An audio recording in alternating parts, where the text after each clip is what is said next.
үйде болыңыздар, кисточкасы. На фоне древнего Корана можете пойти сфотографироваться на мероприятии. Спасибо.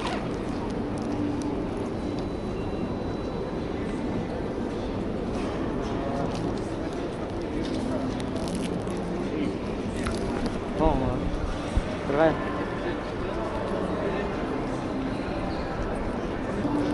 Он вас всех вместе сфотографировать. Не, спасибо.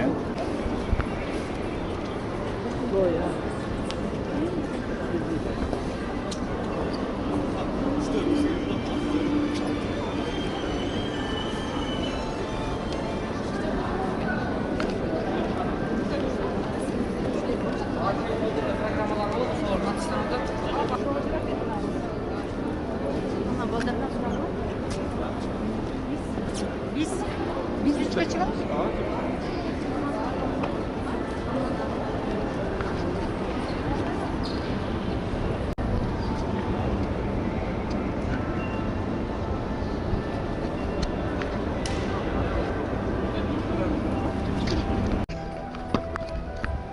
Reklama. Nuri hazır bürolarga bilet alıp verip 1,5 milyon alıp verip balkonca. Kim? Unisa. Şu kaldık şu. Ha?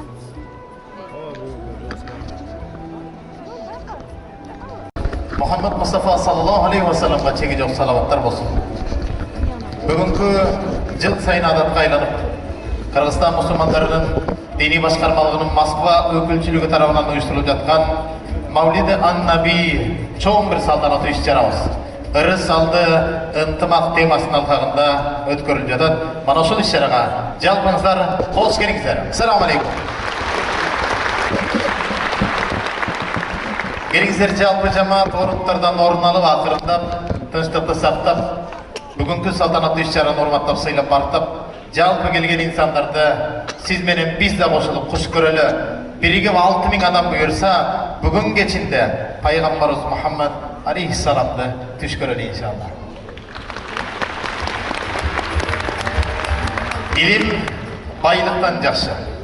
Antkene baylıkты sen korgoysun. Alime ilim seni korgoyt dedi. Ali radhiyallahu anh. Dal ошонун сыңарындай келиңиздер. Bir gün Şeyh Muhammed Sadık Muhammed Yusuf Hazretleri bu kişide bir sözde şunday dedi. Dünyanı körünüz, dünyanı sayahat kılınız, dünyanın içine kiriniz. Biroq ehtiyat bolun, dünya sizin içinizge girip ketmesin dedi. Dal ошонун сыңарындай келиңиздер. Bir saatlik hazır olsa işçaranın başında bağırlaşuğa gezek verelim. Adatga aylangan bağırlaşuda jalpozga ruhani azık berip, can dünyöbüzdü ruhani azık menen bayıtıp, bugünkü turmuş jolunuzda ilim bala kezingde sağa bagıt körsetse, kartayganda kadır bargındı jogorу karmaydı. Dal ошондой key biribizge bagıt körsetip, key biribizдің kadır bargızdı jogorу karmata turgan, sözdün sözdü, hadisten hadisti söz bermedin dandata turgan din alımı. Şeyh Kırgızstan Müslümanları Alımlar Kengeşi'nin mücösü Şeyh Çuvak Ağacı Jalilov ustadımızda şangı bol çağlarını olsunlar. Önde turatıyor, oturuyor. Daha turuşturuyor. Alandan alım çıksın degenlere. Ustaz için hurmatlayın. Daha bir bol çağlarlar. Şangı bol çağlar. Hoş geldiniz.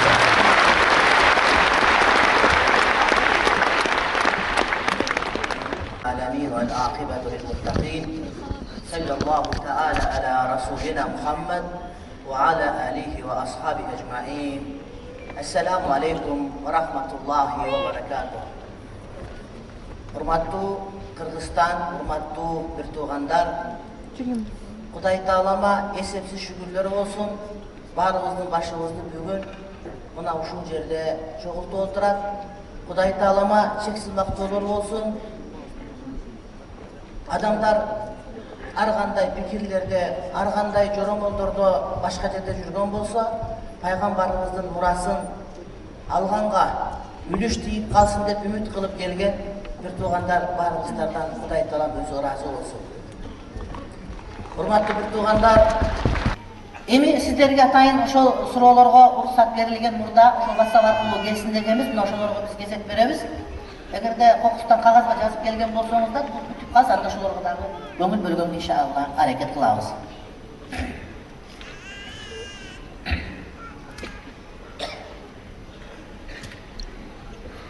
Assalamu alaikum. Menin suroom mындай. Ayalının ысымы менен Facebook'a катталып, башкалар менен аялы болуп сүйлөшкөн күйөөсүнүн жосунсуз жоругуна кандай чара көрсө болот дейт. Үй бүлөдөгү келишпестик, бардык чырчатак ошол соц баракчадан келип чыгат. Канча рет өчүрүп эле тынч жашайт десем кулак салбайт. Ашыкча кызганыштан бул ким? Неге сага достук жөнөттү деген сыяктуу жок проблемаларды өзү түзүп, майдаланып, көңүлгө көк таштай тийип жатат. Ушул кылганы туурабы? Кеңешиңизди берип коюңуз, рахмат дейт.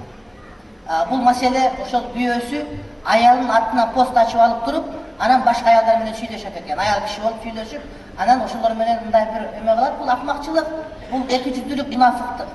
Чындыгында билесизби? Аял киши күйөөсүнүн телефонун чукулаган арам, ошондой эле күйөө аялдын телефонун чукулаган арам болуп эсептелет. Ошондой эле аялдардын жанагыдай бир дамыский сумкасы болот. Ошол да аялдын өзүнүн жеке менчиги, ошонун ичинен ачып караганга эркектин укугу жок, урматтуу туугандар. Ошондой эле ар кимдин өзүнүн жеке менчиги болгон нерселерди, социалдык баракчасы, ошол жерде кат жазышкан нерселери, аларды текшерип ачканга уруксат бербейбиз. Бир гана мамлекеттик коопсуздук болгондо, мамлекет өзүнүн кызматчылары аркылуу бизди угушу мүмкүн. Бирок аял күйөө укканга болбойт. Адамдардын ортосунда ишенич деген нерсе болуш керек. Мына ушул өтө жийиркеничтүү, өтө туура эмес маселе. Эгер ушундай боло турган болсо, анда кат жазышкан аялдарга, мен атыман чыккандарга жазышпагыла, анткени мен атыман башка бирөө пайдаланып атат деп аларга кабар берип коюңуз.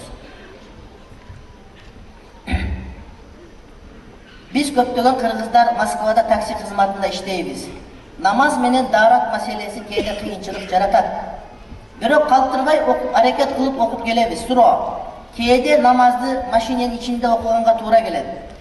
Артканкы отургучка чөп түшүп отуруп окуйм, себеби эшикте жолдор суу, жамгыр жана башка. Мени ойлондурганы кыян парз болгондогу. Кээде кыжаалат болгонсун, иманым туташып кеттиби дейм. Айтор узунураак экен суроосу. Эгерде эшикте кар же баткак же башка бир нерсе боло турган болсо, анда биздин китептерде унаанын үстүндө окуганга болот дейт.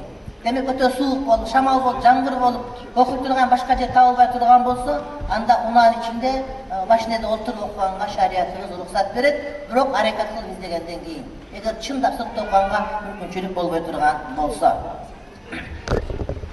Анан кээде дааратыбыз дейт, кыстап турган учурда даарат бузгубуз келет, бирок намазды окуп алып, андан кийин буссак деп туруп, ошол өзүбүз дааратканага баргыбыз келген турган абалда намаз окуй беребиз дейт. Негизи шарты бар, мүмкүнчүлүгү бар болсо, анда бул макрух. Анткени денеде зааран токтолуп калуусу бул эмне денеге уулар таратып коет. Ошондуктан адам ошол дааратты алып окуганы макул. Бирок андай болбогон учурда, эгерде бир аз убакыт керек болсо, анда эмне ошону окуганга шарият уруксат берет.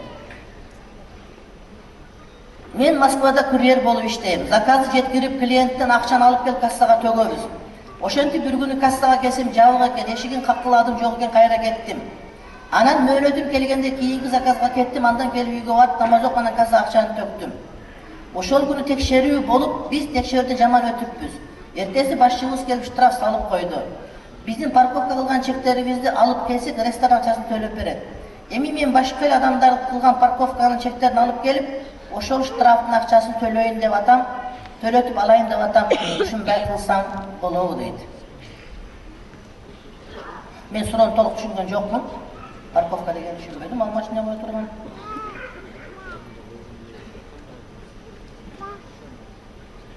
Тияка койгондогу машинени.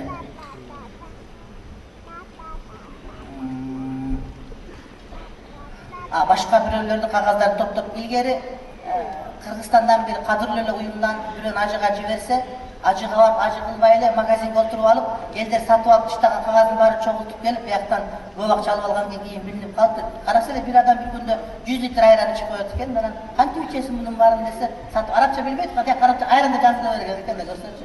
Бүт ошондо топтоп келип өткөзүп акча алган экен. Негизи бул нерсе арам болуп эсептелет. Башка бирөөнүн кагазын алып келип акча алып, анан төлөйм деген. Сиз кеч калганга аракет кылыңыз, же болбосо ошону түшүндүрүп айтыш керек болот. Bir ecem murun turmuşka çıkıp ajırашkan. Al kүйөөсү talak berген эмес, бирок ниети болгон экен. Эч качан ниет менен талак түшпөйт. Жөн эле талак берем, ажырашам деген ниет менен талак түшпөйт, бул эреже. Бирок ниети болгон экен. Кийин башка күйгө чыкканда сиз нике окуган экенсиз. Сиз нике окуп мурун турмуш кургансың деп суроо бергенде жок деп жооп берген экен.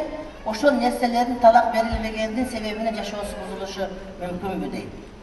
Эгерде молдого сурасаңыз, молдо сураганда турмушка чыккан эмесмин деп айтсаңыз, анан никесин кыят, бирок деген турмушка чыгып ажырашпасаңыз никеңиз албетте жарабайт деген сөз. Эгерде молдого айтып туруп никем бар болчу, ажырашкан эмесмин десеңиз, анда молдо кыйса күнөөкөр болот. Бул учурда молдонун күнөөкөрчүлүгү деле сураган, эгер сурабай койсо күнөөкөр болот эле. Ошон үчүн муну тактап алыш керек болот. Сиз менен мурдагы жолдошуңуздун никеңиз чындап жок болгон болсо, анда эмне кылыш керек? Ошону нике кыйган болот. Эгерде бузулган болсо да кайрадан нике талакты алып келип, андан кийин никени жагатканга туура келет, китап бүткөндөн кийин. Менин 5 балам бар. Азыркы учурда Москвадамын. Жолдошумдун көзүн операция жасатабыз деп иштегенди келдим дейт. Бизге дуа кылып коюшуңузду суранам. Жалпы дуа кылабыз иншалла. Мен Самарада трамвайда кондуктор болуп иштейм. 5 билет актеп акча беришет. Ошол менен адалдык дагы трамвайдын ичинен тапкан акча жана башкалар дейт. 5 билет деп берген адал эмес, ага билетин бериш керек да, акчасын тапшырыш керек болот. Анткени биз бул өлкөгө келгенде, бул өлкө мусулман эмес өлкөсү болсо дагы, биз виза менен келип жатайын бир жанагыдай бир тартип менен кирип аткандан кийин булардын мыйзамдарына баш ийүүбүз милдеттүү болот. Ошондуктан жанагы кылган ишибиз туура эмес. Ал эми трамвайдын ичинен таап алган акчалар ээси издеп келе турган деңгээлдеги чоң сумма эмес болсо, анда болот. Эгер чоң сумма болгон болсо, ошол троллейбуска жазып коюш керек, сумма таап алдым, мисалы үчүн $1,000,000, ошону келип туруп ким айтса, ошого берем. Бирок айткан эмен жанагыдай сыпаттары туура келиш керек деп, көп акча болсо. Бирок издеп келгенге арзыбай турган сумма болсо, аны алып иштетсеңиз же башка бирөөгө соочулукка берип койсоңуз жарай берет. Менин суроом, үйлөнөйүн деп жатканда ата-энең тапкан кызга жолугуп, анан шарт коюп үйлөнсө болобу? Мага турмушка чыккандан кийин жоолук салынып хижап кийесиң деп. Эми ар ким каалагандай шарт койсо боло берет, бирок каршы келбеш керек шариатка. Мисалы үчүн биздин китепте айтылат, аял менен күйөө үйлөнүп атканда аял шарт койсо болот дейт. Эгерде сен 6 ай мени карабай, бакпай, тепселеп бир жака кетип калсаң, анда өзүм талак берүү укугум бар десе, эгер ошондой болсо өзүнө талак берип кетип калат. Же болбосо эгерде сен мени эч бир себепсиз жөн эле башы көзүмдү көгөртүп ура турган болсоң, анда мен өзүм талак берип кетип калам десе, эркек макул болуп нике кыйылса, анда бул шарттар аткарылып калат. Анан ошондой эле жоолукта ушундай урматтуу тууганым. Анан бирок намазга, ибадат маселесине келгенде адамды кыйнап эмес, балким адамды канааттандырып, ошол нерсеге түшүнүп, андан кийин жоолук салына турган болсо, бул албетте жакшы маселе. Эгерде бир адам жоолук салынып, бирок салынган жоолук бүйөөсү үчүн боло турган болсо, Кудай үчүн эмес, анда ага сооп берилбейт. Ошон үчүн жоолук Кудай үчүн салынат деген нерседен чыгарылбаш керек.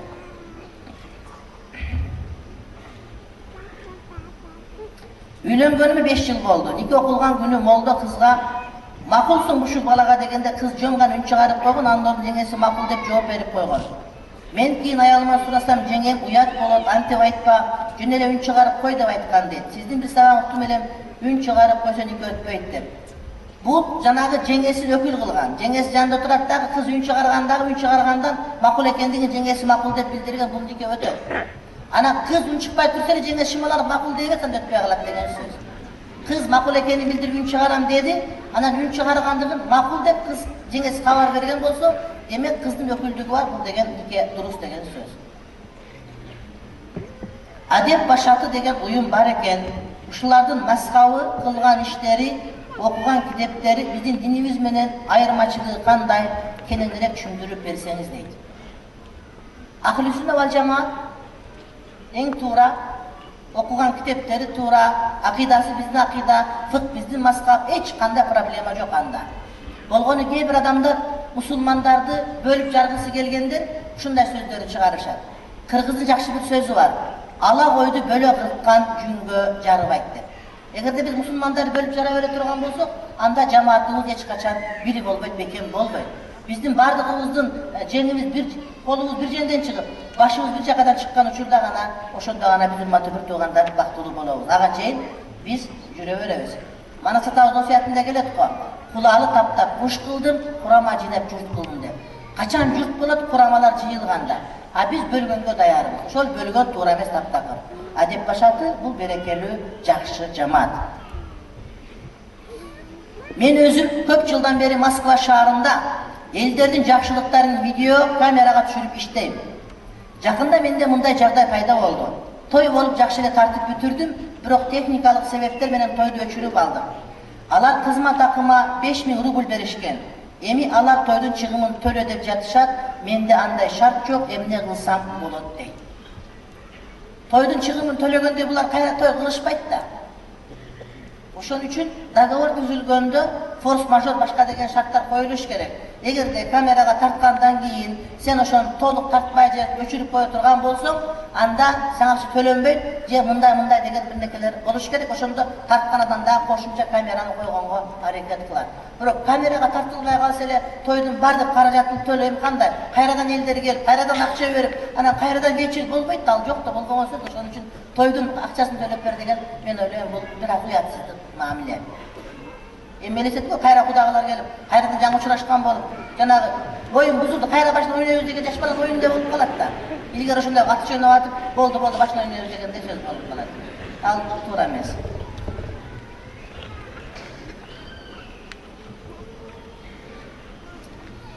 Биз Москвада айдоочу болуп иштейбиз. Биз көбүнчө жолдо болуп калабыз. Шам намазынын убактында жөнөп калабыз. Жеткире турган жерге жеткичекти, намазын убак өтүп кетет, кандай кылсак болот.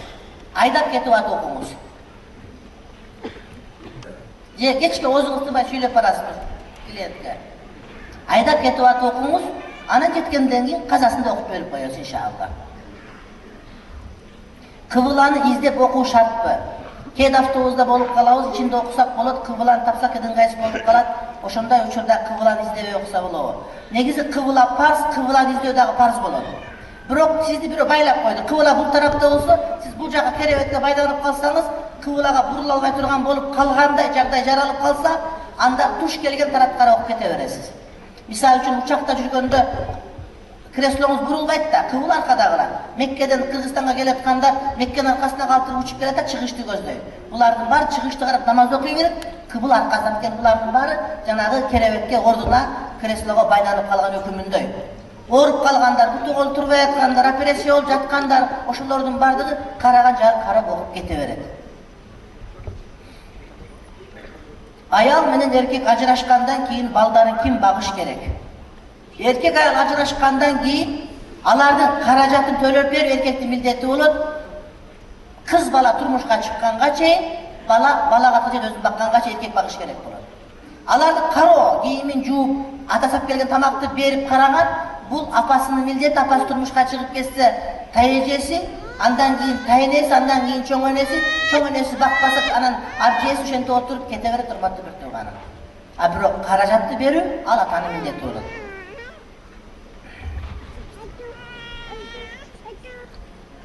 Москвада көптөгөн ажырашкан эже сиңдилерди жолуктурдум. Балдарын жалгыз өздөрү багып келишет. Алимент төлөйбү десең, жок, алимент төлөбөө үчүн балдарын отказ жазышкан 5-6 жылдан бери көрө элек сурабайт дешет.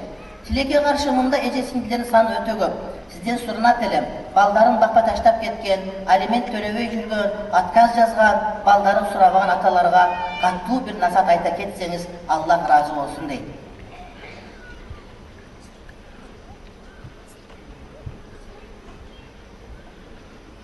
Негизи мына Америкада бул ушуга байланышкан, бирок түздөн түз байланыш эмес.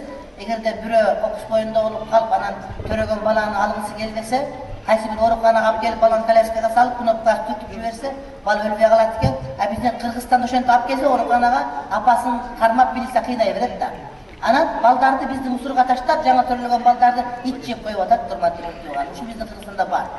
Төрөп таштайт, апаргандан коркот, анан ит жеп коет аны. Ошол Кыргызстанда бар.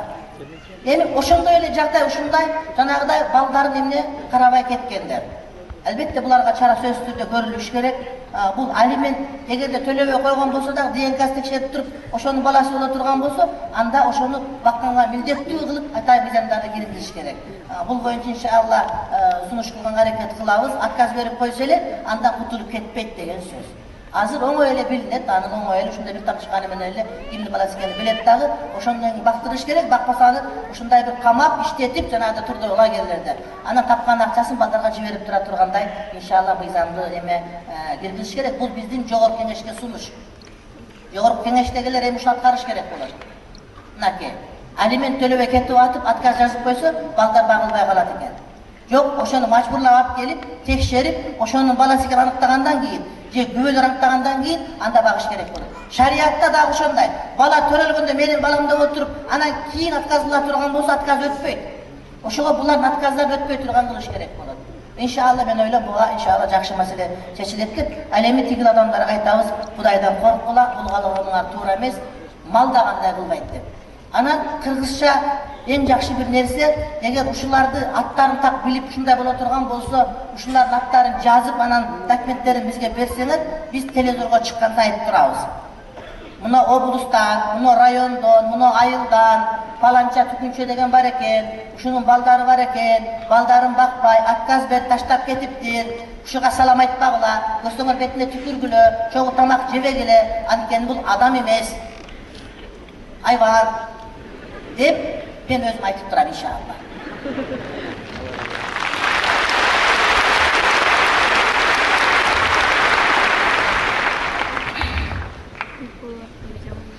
Эмне үчүн кылмыш күнөө иш жасагандардын көздөрүн ТВдан жаап салышат? Себеби бейкүнөө да болушу мүмкүн, тааныгандар далилдешет да. Тескерисинче анык болсо эл таанып билиши керек го.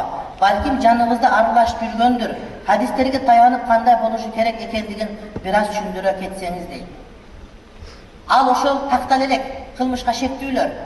Анан биздин шариатта самасут деген болбойт, урматтуу бир тууганым. Ар ким эле таанып калып, сен кылган экенсиң, сен өлтүрдүң деп эле минтип барып, бирөө нура бергенге шариат жол бербейт.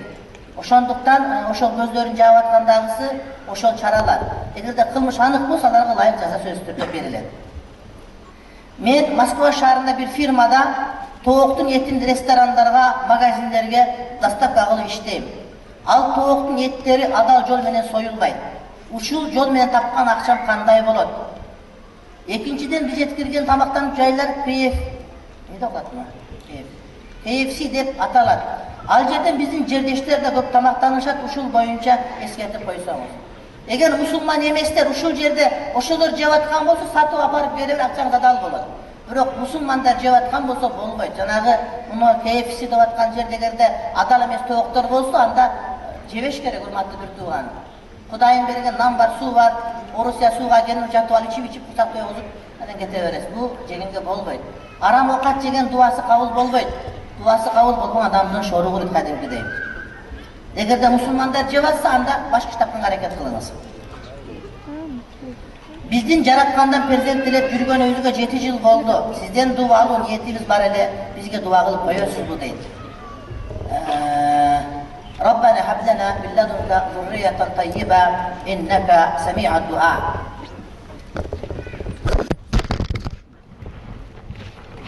Men Moskvada zerger дүкөнчө сактоосу болуп иштейм.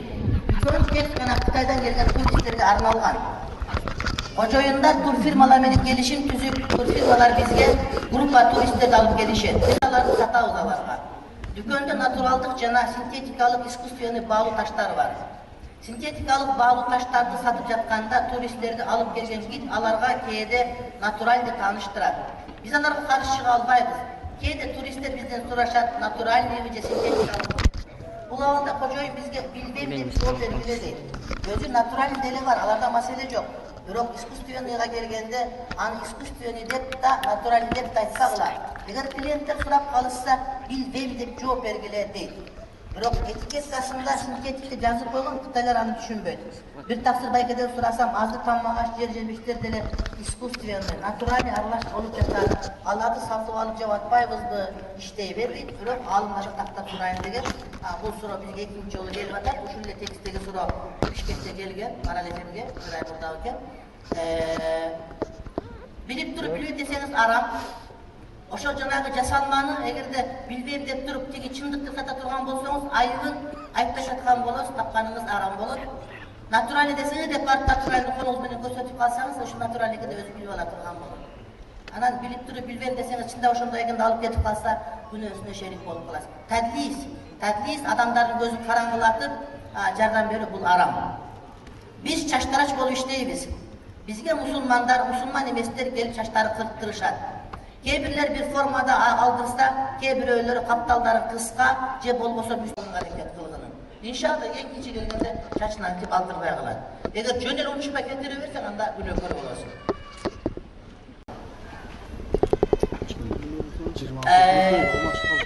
Alsa bolot, bırak sen özün esevin alışın gerek, ziyan uçuravay turgan bolup, aldım degen düşünüp sen de kalıptana turgan bolsa.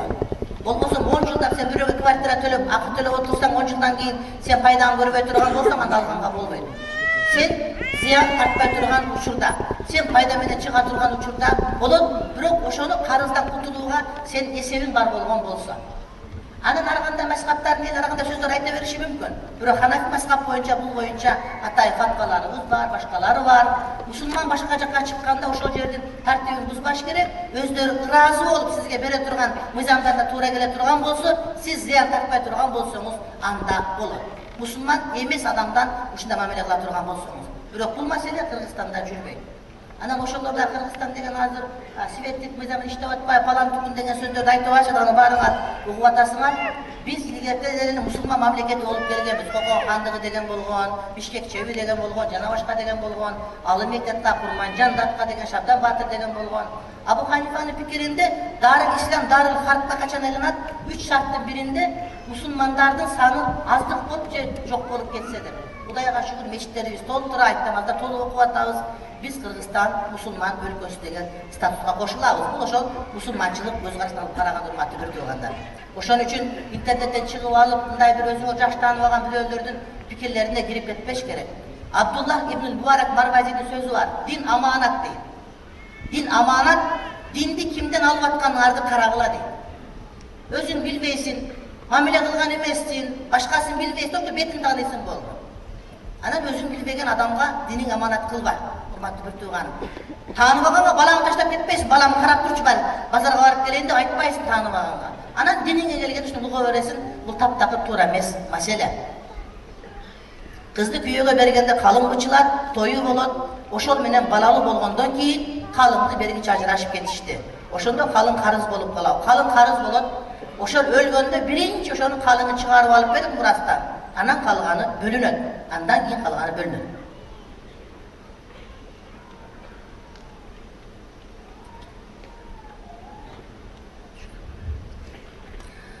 Москванын четинде орустардын эң чоң храмы курулуп жатат. Ал жерде 23 кыргыз атуу иштейбиз. Биздин шариятка туура келбей күнөөлүү болуп калбайбызбы дейт. Фатавал Баззазияга кирет, эгер чиркөөнү краскаласа, арам деп айтпайт, макру дейт. Анткени ал ар кандай болушу мүмкүн. Бизде мына казино курабыз деп, көп адамдар казино куруп баштап бирок бүткөндөн кийин казино бача мыйзам чыгып калып, бардыгы ресторан болуп кетти. Ошон үчүн ал Кудайдын эркиндиги, ошондуктан ачык жанагыда кресло отурган же башка мусулманчылык этикадка туура келбеген иште даптар башыңызда керек, бирок сырдаган башка нерсеге эч кандай эме болбойт. Мисалы үчүн биздин айылда клуб бар, клуб деп салышкан, бирок канча жылдар мечит болуп турду, урматтуу бир туугандар. Эгерде башка жумуш жок болсо, анда ошол иштеген болуп, макру болуу менен дурус дейт Фатавал Баззазия.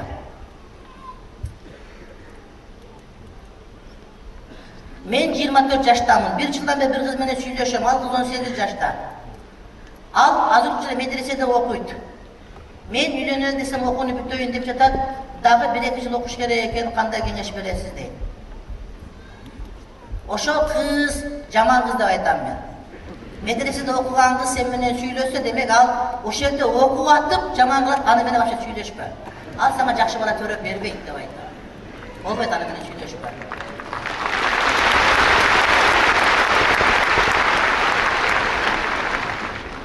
Анан балага айтам, кызга айтам, карындашым, ал баладан үмүт кылба. Ал аманатты билбейт.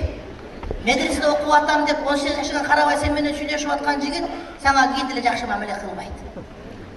Атаңан келип сенин колуңду сураганга турмушка чык, мага үмүт кылба, мага тагдырыңды байлаба. Бул болбогон бала деп айтам.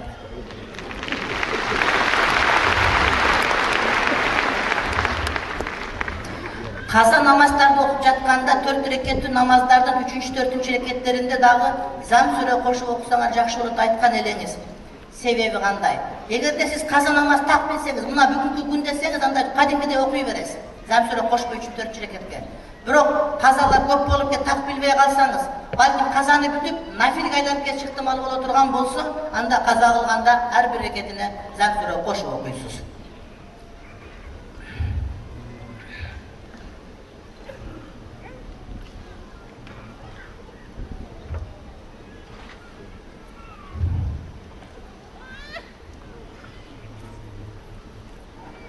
Жолдошум ушул сөздөрдү келинчегим жолукту орон десем, зогум бар орон албай жатам дейт. Ден соолукка байланыштуу үзүлдү болобу, бирок жолук салынат дейт. Зоб тамагында тамагын байлап алган болсо, кыйнала турган болсо, анда тамагын ошол мындай бошураак кылып байлай турган болсо, мисалы үчүн, же болбосо эгин кошуп байлай турган болсо, тамакка тийбей турган болсо, анда кыйналбайт. Бирок тамак жанагыдай көрүнбөш керек, ээктин асты көрүнбөш керек. Ошон үчүн эгерде жолукту мындай ээктен бууп алганда кыйыныраак болсо, анда ошол ээктин үстүнө жолук салына турса, бул жака жанагыдай жип тийбей турган болсо, анда эч кандай иншалла проблема болбойт. Бирок жолук салынуу милдеттүү болот.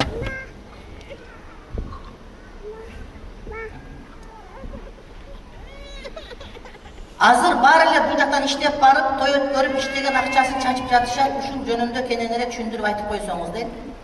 Чындыгында мына бир кээ бир улуттар бар, Москвага иштегени келсе, биздин кыргыздар Москвага жашаганы келет да. Жашаганы эле келет Москвага, сотка алат, башка алат. Үйүнө барсаң, үйү чоң атасынан калган үй. Калар чычкан, жанагыдай калар деген чычкан чоңу. Ошондор ичинен кирип чыккан жүргөн болот. Көтөргөнү сот iPhone. Ал үйдүн жарым баасы. Бай менен кембагалдын айырмасы кийген кийиминде, көрбөгөндүн көргөнү курусун дейт. Ошон үчүн тапканга телефон көтөрүп, жаңы кийим кийип алып, антип бияктагы орусту таң калтыра албайсың, салсаңа таң калбайт деле. Баягы элесиң сен. Анан сени бир акылды ойлобойт ошону менен. Телефон кымбатыраак көтөрүп алсаң эле, сен акылды ойлобойт, урматтуу бир тууганым. Тояп барып, эч ким таң калтыра албайсың сен. Дайым эле жөө жүргөн, эшек минип жүргөн бир күн эле 4 башты менен самолет менен ЗАГСка чыгышат чам, жанагы кукурузный менен. Ошо менен ЗАГСка чыгып койсоң, сен элдин бардыгы Билл Гейтстин кызын алып тур деп ойлобойт, баягы эле ойлоп каласың. Эч ким таң калтыра албайсың сен. Ошон үчүн кел, динибиз менен жашай бер, ысырап кылба. Иншалла Кудай Таалам бардыгына иншалла жакшылык берет. Аллах разы болсун баарыңыздардан. Кудайым жакшылык берсин. Кудай Таалам тилеген тилектериңизди тегиз кабыл кылсын. Урматтуу бир туугандар, мына ушул жерде алымдарыбыз турат, устаздарыбыз турат. Кудай Таалам мына ушул бүгүн боло турган, айтыла турган сөздөрдүн бардыгын кунт коюп угуп, ошого амал кылып, андан кийин башкаларга жеткиргенди ниет кылалык. Жөн эле отура бербейлик. Угуп атканда жөн эле укпастан өзүбүздөгү жакылдыкты көтөрүп, өзүбүз үйрөнүп, ошого амал кылып, андан кийин башкаларга жеткиргенди ниет кылып отурайлы. Кудайым кабыл кылсын. Ассаламу алейкум ва рахматуллахи ва баракатух.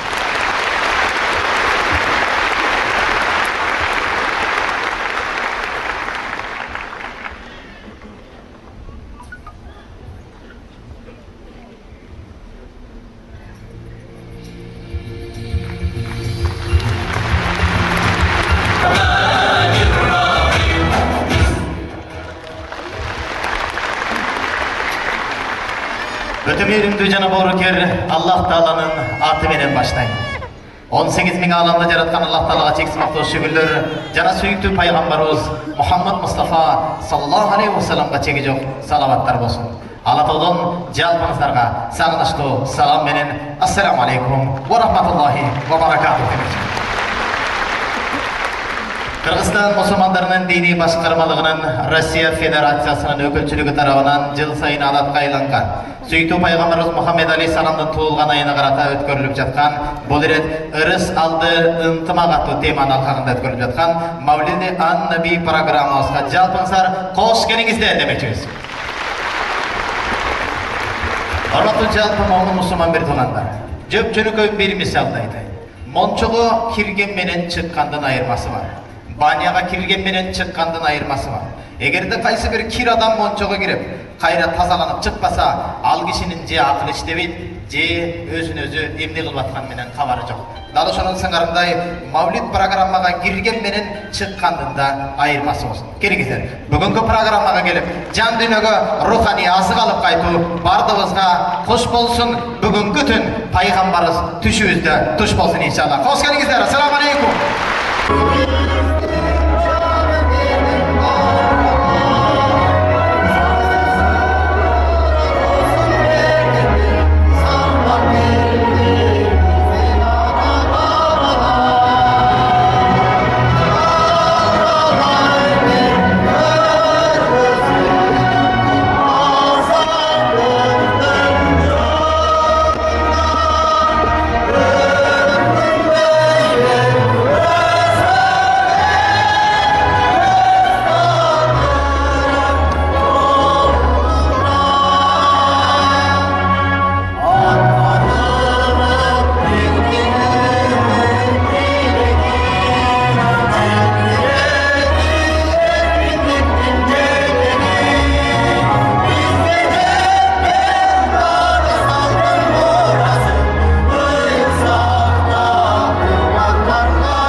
Gördük mü? 18'ge geldik bir yolu gördük mü? Kelingizler. Düşümü Peygamberimiz Aleyhisselam girisin degenler. Peygamberimiz Aleyhisselam'a bir salavat aytalar. Sallallahu aleyhi ve sellem. Bugünkü saltanatlı iş-şarabızdı açıp berүү üçün Kırgızstan Müslümanları Dini Başkarmalığının Rusya Federasyasındagı ökülü Süyünbek Acı Jusubaliyev ustatыбызды урмат менен, кол чабалар менен тосалыңыздар. Eldi oğluna eğrimlisten iyi oldu. Bir kapır atı olacak orada. Kayıtlığa Moskva öldürücülü bir dediksi.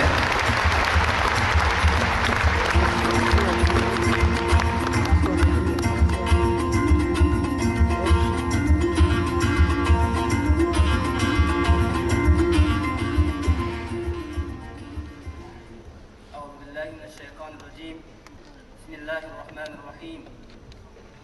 Bütün alamların niyesi olgan Allah subhanahu wa ta'alaga maktolar olsun.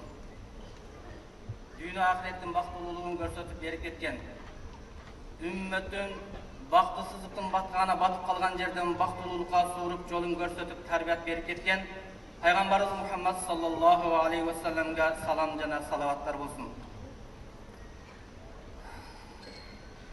Pendesinde жақшылығына шүгір қыла албаған, Алланың жақшылығына шүгір қыла албайды дейді. Мен ушул көптен бері күткен, ушундай бір сүйінішті, құрсан бола тұрған, құрсан болса арзай тұрған, жиналыштарға себепші бола тұрған адамдарға ыраазычылык билдирип кетишти туура көрдүм.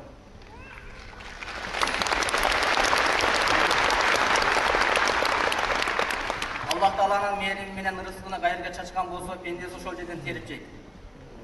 Россия жергесинде Кыргызстан мамлекети менен Россия Федерациясынын башчыларына мен ыраазычылык билдиргим келет. Ушундай мүмкүнчүлүктөрдү берип, Россия жергесинде жүрсөк дагы, ишибизде, ибадатыбызда бүт эркиндиктер бар, алхамдулилла.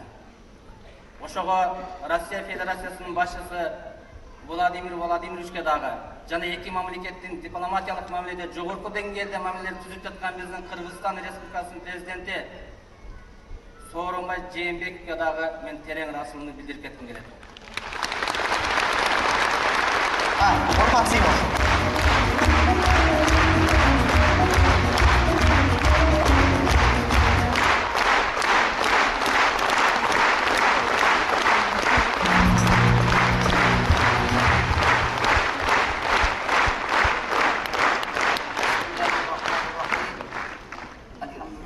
والصلاة والسلام على رسول الله أما بعد. Assalamu alaikum wa rahmatullahi wa barakatuh.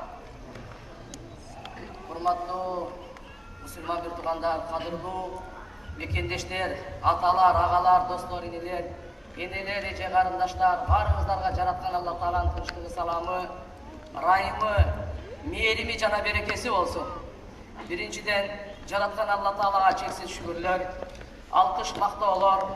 Анткени Алла Таала барыбызга акыл эс берип, ыйман берип, мына бүгүн ыймандашууга Пайгамбар саллаллаху алейхи ва салламдын Мавлидан Наби кечесинин ырыс алтын ынтымак ушу кечеге жолугушкан Алла Таала мүмкүнчүлүк берди. Чексиз Алла субханаху ва тааляга шүгүрлөр болсун. Учурдан пайдаланып, Кыргызстан мусулмандар дин башкармасынын атынан, жеке өзүмдүн атымдан уюштуруучуларга, эмөөрчүлөргө, ушул жердеги Россия Федерациясынын муфтиятына Шейх Рауль Гайнутдинге, мынакей биздин өкүлүбүз Сүйүнбек ажыга жана бардык ушул узак жакындан келген конокторго, аалымдарыбызга чын жүрөктөн терең ыраазычылык билдирип кетүүгө уруксат этиңиздер. Албетте бул чоң залда муну баарыбызды Алла Таала өзүнүн мээрими менен, боорукерлиги менен топтоду. Kur'an'da Allah Teala ayet: "Lau anfaqta ma fil ardı cemi'an ma allafta bayna kulubihim, walakin Allah allafa baynahum." Ey Muhammed, eğer de sen yer betindeki bardık baylıkты sarptaganыңda da Allah'ın жүрөктөрүн бириктире almak emessin.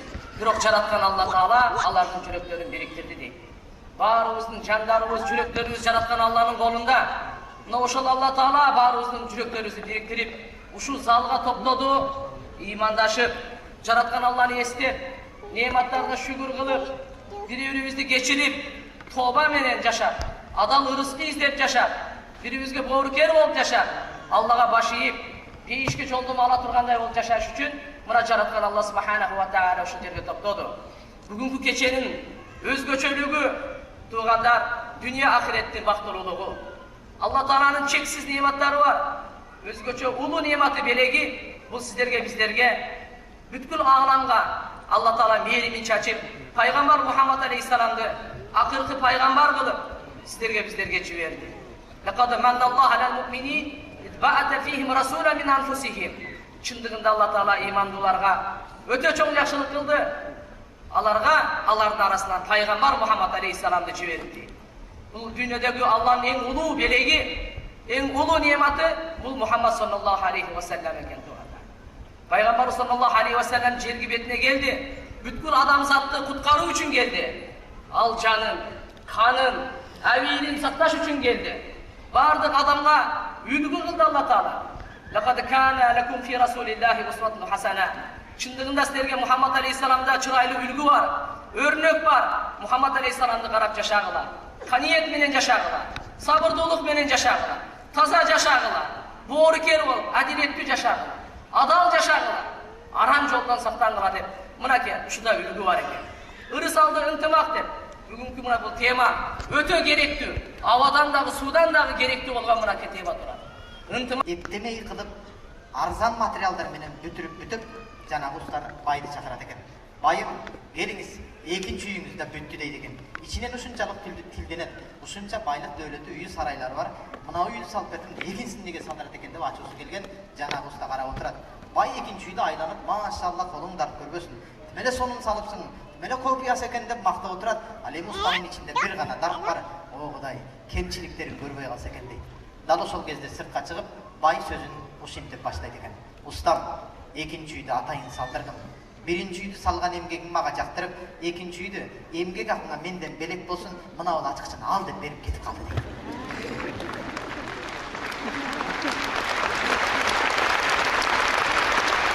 Ачкычын колго алган уста ушунчалык өкүнөт аттың арман.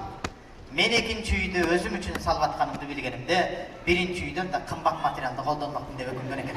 Дал ошонусуң ардагы урматтуу мекендештер, бул дүйнөдө жашай турган убактынчалык өмүрдүн эң сонун үй менен алаксыз өткөрбөй, акыретте бара турган жаннаттагы үйүбүздү унутуп калбайлы туугандар. Акыретте ар бирибизге Кудай Таала бүгүн Пайгамбарыбыз алейхиссаламдын мавлидине кандайтып чогулткан болсо, Пайгамбарыбыз алейхиссалам баш кылып макшарда жаннаттын төрүнө чогулткан күн насип этсин иншалла.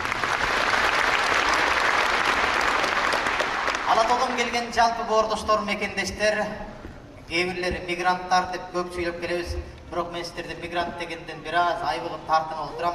Анткени сиздер бар үчүн Алатоодогу банктын бардыгы иштеп атат. Андыктан мен Москвада эмгектенип аткан инвесторлар, амансыздарбы? Келиңиздер. Мен дагы менен бул жакта эмгектенип атырып, Алатоонун чыныгы кыргызстанган комустарын, манастарын сагындыңыздар деп жана манас эпосунда Анкейдин баянынан, жомогунан айтып, агесте кадимки эле даарат алып ибадат кылганынан бери сүрөттөп айтып берип отурабыз. Азыр болсо келиңиздер. Алдыңыздарга Ниязалы Борош уулу атабыздын Каразкөй көсүн, Оштогу Ош мамлекеттик Ниязалы Борошов атындагы музыкалык училищенин комуз мугалими Өмүрзаков Бегмат агайыбыздын бир көзүнөн жан дүйнө өскөн азык алалы. Колчаңыздар менен.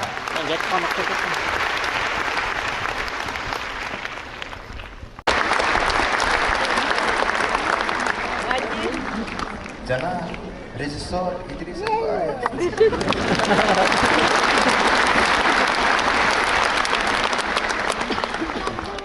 Негизи 7 аялдарга семинар берип калам. Өткөндө аялдарга семинар бергенимде, ошол семинарымды YouTube блогерлер кесип интернетке жайып жүрүптүр. Кыргызстан боюнча аялдар бар, мени каргап атат. Билем, негизи менин атайын YouTube каналдарым же пиар менеджерим жок. Ошо YouTube блогердин өзүнүн аялы менен ошондой проблемасы бар окшойт деп койдум го, чын чыгарып келем. Бирок негизинде чындабайт. Пайгамбарыбыз алейхиссалам аялыңар Алланын аманаты деди.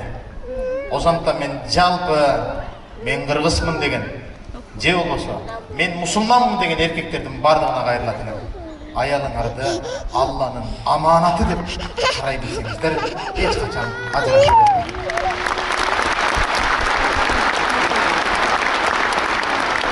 Кайнеле менен келиндин уруш жаңжалы торголоңу эскиден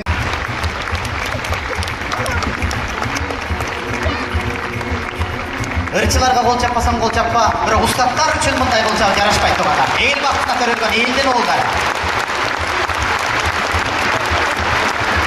Кыргызстан Ислам университетинин ректору, Аңдар кеңешинин мүчөсү, ардактуу Абдышкүр Ажы устатыбыз да ушул жерге чейин келди. Бир кол чапыңыздар. Устат кош келди.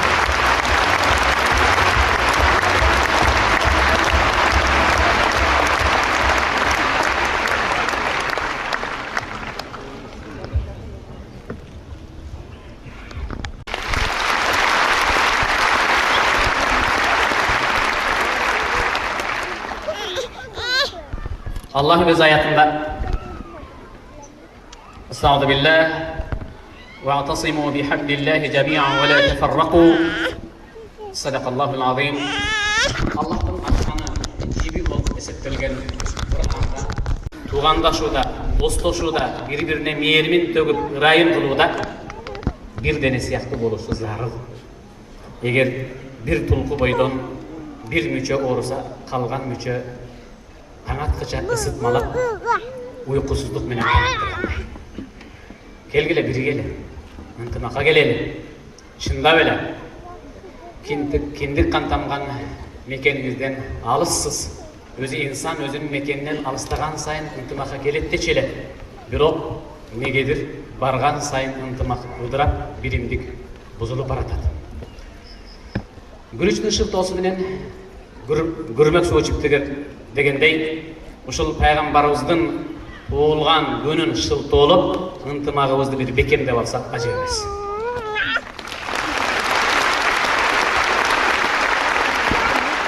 Ушундай пайгамбарыбыздын туулган күнүн белгилеп, мындан да чоң залда, мындан да чоң масштабта өткөрүп жаткан иш-чарага мусулман эмес, башка дин өкүлүн алдыңкы катарга коюп, акын жазуучу эле. Балким сөз иш-чаранын аягында сизге сөз берербиз. Сүйлөп коерсуз десе, макул этегинде дептир. Этегинде аяктап калганда жыйынтыктоодон мурда сөз берсе, кагылайын мусулман элим, кагылайын мусулман журт. Силердин сыртыңардан көрүп, силердин жашооңорго ушунчалык суктанат. Жылын өткөрөсүңөр ушундай. Пайгамбардын туулган күнү. Жылын өткөрөсүңөр жакшы. пайгамбарыңардын туулган күнүн жылына бир жолу өткөрүп, бирок ар күн сайын өзүңөрдүн пайгамбарыңарды, ынтымагыңарды жоготуу менен өлтүрүп атканыңарды билбейсиңерби деп бурдаган. Андыктан момундай болгон иш-чараны жылына бир жолу өткөрүп, жайылып, залдан чыгып кеткенден кийин ынтымагыбызды ыдыратып, биримдигибизди бузуп ала турган болсок, бүгүнкү иш-чараны буздук деп түшүнө бергиле. Эмнеге? Анткени Расулуллах саллаллаху алейхи ва саллам لا تدخلون الجنة حتى تؤمنوا ولا تؤمنوا حتى تحابوا. Пайгамбарыбыз айтты, силер толук кандуу муъмин болмайынча, ыйманга келмейинче эч качан бейишке кире албайсыңар. Бирок толук кандуу муъмин болуш үчүн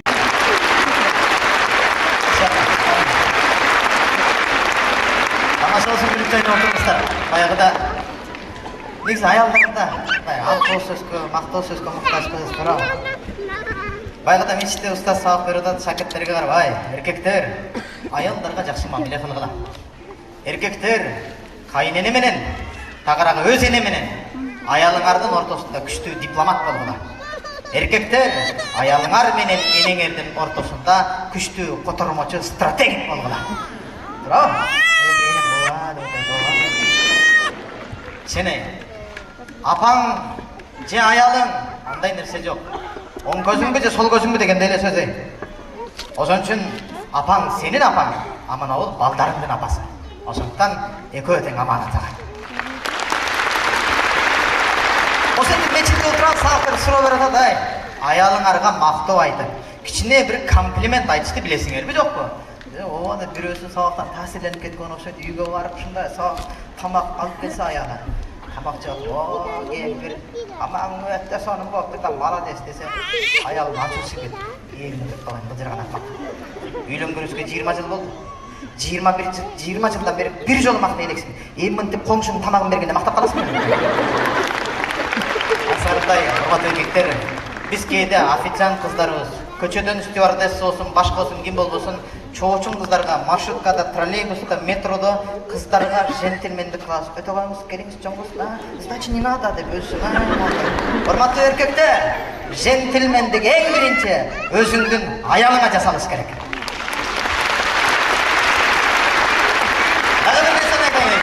Урматтуу эркектер, сырттан канчалык чоочун аялдарды көп тиктеген эркектин өзүнүн аялына болгон махабаты өчүп калат. Тиктебеңиз. Бутуңардын учун карап, үйүңөргө бар үйрөнгүлө десем, бир Мерседес берем десе да эптей албай калдык азыр. Ошондуктан эркектер, келиңиздер, аялыңар Аллахтын аманаты.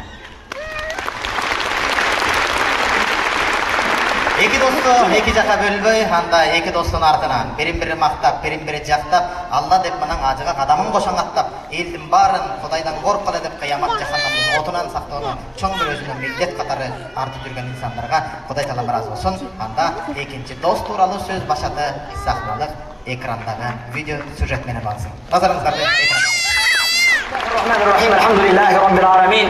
Wassalatu wassalamu ala ashrafil mursalin sayyidina Muhammad wa ala alihi wa sahbihi ajma'in. Assalamu alaikum wa rahmatullahi wa barakatuh. Hurmatly musulmon bir tuğanlarım, barыңарга Алла Тааланын тынчтыгын, рахматын, берекетин каалап саламдашам. Ал каланчы байдын курмасы экен.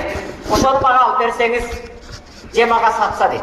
Пайгамбар саллаллаху алейхи ва саллам бир курманын ээси болгон адамды чакырат да, сенде болгон бир курман бар экен, ошол жетимдердин үйүнө курмасына көп болгон багын бер Абу Дахда. Сүйүнүп, кубанычы ичине батпастан чуркап келип, "Я Ума Дахда, о Дахдахтын апасы, сүйүнчү бергин, соода кылып ушундай ийгилик соодага жеттим" дейт. Күйөө жолдошун өмүрүн билген, өмүр жолдошун күйөөсүн кандай данышман, акылдуу экенин билген Дахдахтын апасы, сен дайым ийгиликке жеткенсиң. Сенин кандай жакшы соода кыларыңды билем. Эмне соода болду? Сүйүнчү берейин айтчы деген кезде курма багыбызды бейиштеги бир курмага алмаштырдым дейт. Түгөлүк болгон бейиштен бир түп курмага бул курма бакты Allah yolunda yetim yesirlerge bir türlü kurma al verdim. Peygamberimiz sallallahu aleyhi ve sellem mağa beyişten bir türlü kurma vada verdi deydi. Ömür yoldaşın ayalın getirip bakka keletler, baldarın baktan çıkarıp, belki baldarın çötlüğünde, cenglerinde olganda kurmaların jerge düşürüp, bul bugünden başlayıp bizdik emez. Bul satıldı, iyisi başka deydi. Yerimdir jana boğuriken Allah Ta'ala'nın isminden başlayıp hurmatlı bekendeşlerim barınlar Allah Ta'ala'nın tırıştırığın rahmatın bereketini salam desem. Esselamu aleyküm ve rahmetullahi ve berekatuhu.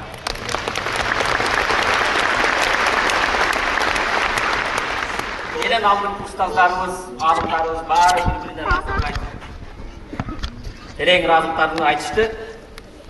Ben sözümün başında yarattan Allah Tebarek ve Teala'ga Peygamber üretken bir dua menen başlayın deyim. Peygamber sallallahu aleyhi ve sellem bir oğurgan kezde anın başına kolun koyup Es'alullahal azim Rabbel arşil azim en yeşfiyek. Es'alullahal azim Rabbel arşil azim en yeşfiyek. Ulu arş neyesi olgan ulu Allah'ım sen Allah Ta'ala'dan sağa bir şifa verirsin surayımın deb dua kıladılar. Hurmatlı Müslüman bir tuğan men bir usul duanı aytan sizler de amin deb koyuңuzlar. Elimizge, dinimizge hizmet kılıp жүрген Said Bakas ustazga Allah Ta'ala şifa versin. Es'alullahal azim Rabbel arşil azim en yeşfiyek. Es'alullahal azim Rabbel arşil azim en yeşfiyek. Alardın katarında her bir oğurup jatkan bendelerge jaratan Allah Ta'ala şifa versin. Ayaksa yüreklerinde imansızlık, ekjüzdülük, kör albastıq, kızganıç, her türlü jaman oğrular menen жүрген insanlarga Allah çınığı şifa berip iman yolunda bekem kılsın. Hurmatlı Müslüman bir tuğanım, men bu bugünkü iş-çarabız boludan murda suyunacı, men Madinada жүрсем ustaz, ошол жерден eldi bekendeşlerimizdi uşul bizni iş-çaraga çakırıp bir kıska bayan kılıp koysoңuz dediler. Oşol kezde balkim sizler YouTube'dan başkadan görgensizler, men süyüktü Peygamberimiz sallallahu aleyhi ve sellem'din janıdan Yaratkanга jalbarıp dua kılıp oşol жерден Allah Ta'ala'nın tinçligin, rahmatın, bereketini salamdaşıp uşul hadiste aytып келе, бұл hadiste menden murdagı ustazlar tekstini aytты. Peygamber sallallahu aleyhi ve sellem La tadkhulul cennete hatta tu'minu ve la tu'minu hatta tahabbu afala adullukum ala şeyin iza fa'altumuhu tahabbtum. Sizler hiç kaçan beyişke kira albayсыңар imandu bolmoyunca, imandu bola albayсыңар, bir-biriңерди süymöyünce, bir-biriңерди süyüp, ırыс алды ынтымакта жашоо үчүн эң жакшы жолду үйрөтөйүнбү деген кезде сахабалар үйрөтүп, Пайгамбар саллаллаху алейхи ва саллям афшу салама байнакум, араңарда саламды жайгыла дедилер. Урматтуу мусулман бир тууган, бул сабагыбыздын улантысын Кудай буйрса, крокус сити колдо айтып берем деп вада бердим эле. Жараткан Аллах Табарак ва Таала адам атасы болгон атабыз Адам алейхиссаламды биринчи жаратып рух жан берген кезде адам атабыз шүчкүрдү. Шүчкүргөн кезде Алхамдулилlah dedi. Ne dedik? Алардын көрө албастык кызганууну алып салды. Бейиште кызгануу деген нерсе болбойт. Көрө албастык болбойт. Бирок бейиштеги bir Allah Taala тартуулаган ниматтардын байлыктар не экен, Аллах берге тартуулаган нимат көрө албастык болбойт, кызганыч болбойт. Келгиле. Бейиштеги bir жыргалчылыктын даамын тартабыз десек, бул дүйнөдө бири-бирибизге салам айталы. Эмне дейбиз? Ассаламу алейкум деп салам айтабыз да, жүрөгүбүздө көрө албастык кызганыч деген нерсени чыгарып салабыз. Урматтуу мусулман бир тууган, динибиздин улуулугун кара. Саламдашуу жөнөкөй бир эмес. Келгиле, 5 вакыт намаз башканы үйрөнүү өтө кыйын экен. Пайгамбарыбыз саллаллаху алейхи ва салламдан сахабалардан бирөөсү келип мындай сурады. Айюл ислам хайру. Исламдын эң жакшы нерсеси эмне? Исламдагы эң жакшы нерсе эмне деп? Бүгүн мен силерден сурайм. Исламдагы жакшы нерсе эмне дейт? Бирөө намаз дейт, бирөө орозо дейт, бирөө зекет дейт, бирөө ырыс алтын тымак дейт, бирөө улуу урмат кылуу, кичүүнү зат кылуу дейт. Келеме пайгамбардан угайлычы? Пайгамбардан айюл ислам хайрун я Расулаллах, о Аллах мен исламдын эң жакшысы эмне десе Пайгамбар саллаллаху ан тут'има таам ва туқри ассалам ала ман арифта ва ман лам та'риф. Исламдагы эң жакшы нерсе дейт, муктажга тамак бер дейт. Кээде муктажга эмес, өзүңдүн жердешиң, жээниң, айылдашың келсе 2 күндөн кийин чай бергиң келбей калат. Исламдагы эң улуу нерсе муктаж адамга тамак бергенде ва туқри ассалам, салам айтуу кимге? Пайгамбар айтат, "Bayyenede saat, kıyamattın aldынан Kur'an salam khassa, özgöçe salamdaşı bolup kalat deydi. Kıyamat jakın kelgende özgöçe salamdaşı emne dese, adamlar bir gana tanıganla salam aytıp kalat. suyun ajın